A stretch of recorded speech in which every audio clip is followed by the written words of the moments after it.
story to tell. He had spent the night doing a night watch on top of Oliver's castle. It was a cold and wet night, and nothing happened. He fell asleep, but was awakened by a strange sound in the early morning hours. As he got up, he saw bright balls of light rushing over a wheat field below. He grabbed his video camera and pressed record.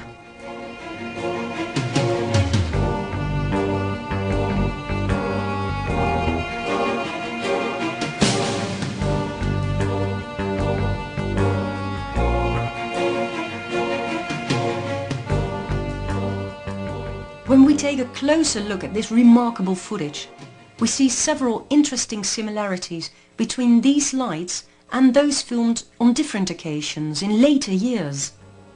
For instance, once again we see the acceleration feature.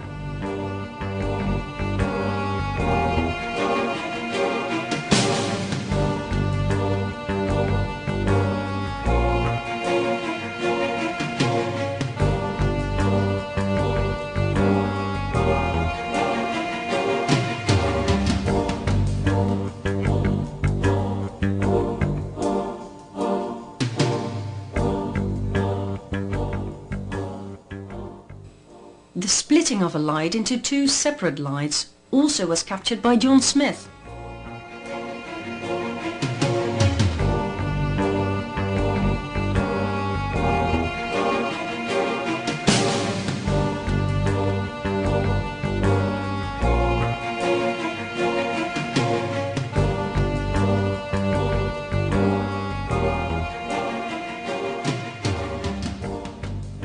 And how about this feature? No matter how far the lights travel from the camera's lens, they do not become smaller to our perception.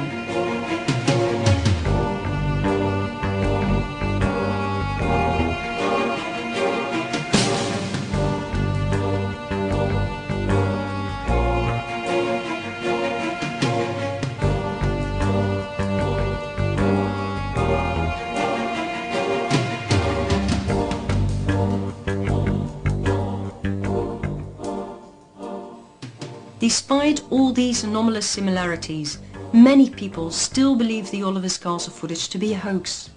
The footage is simply too good to be true. But then, in the year 2000, scientist Dr. Eltjo Hazeloff from the Netherlands delivered what appears to be a convincing and ultimate proof.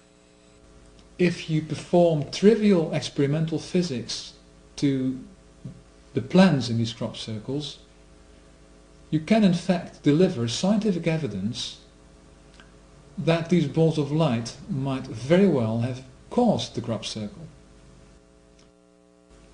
Inside crop circles, it was discovered 5 or 6 years ago that the nodes, which are the knuckles in the stems, are actually much longer, quite often. And it is suggested that this increase in length is a result of heat. The nodes get warm, they expand, it's a thermal expansion, and they remain long afterwards. So you can measure the increased node length. And that's exactly what he did. He sampled several crop circles and very meticulously measured hundreds of nodes. The outcome was crystal clear. The nodes had expanded the most in the centers of the circles. The closer to the perimeter of the circles, the less the nodes had expanded. Dr. Hazeloff then compared this distribution model of node lengthening with several other mathematical models and discovered a 100% match with one of them. The mathematical model of electromagnetic radiation distribution of a point source.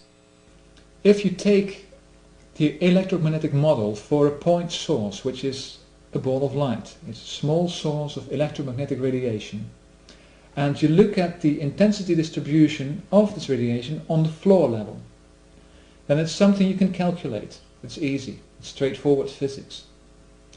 You can compare this with the light intensity distribution from a light bulb hanging on the ceiling.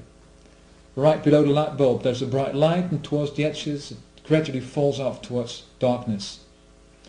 And this can be determined quantitatively. If you know the height of the lamp, you know exactly what the light distribution is.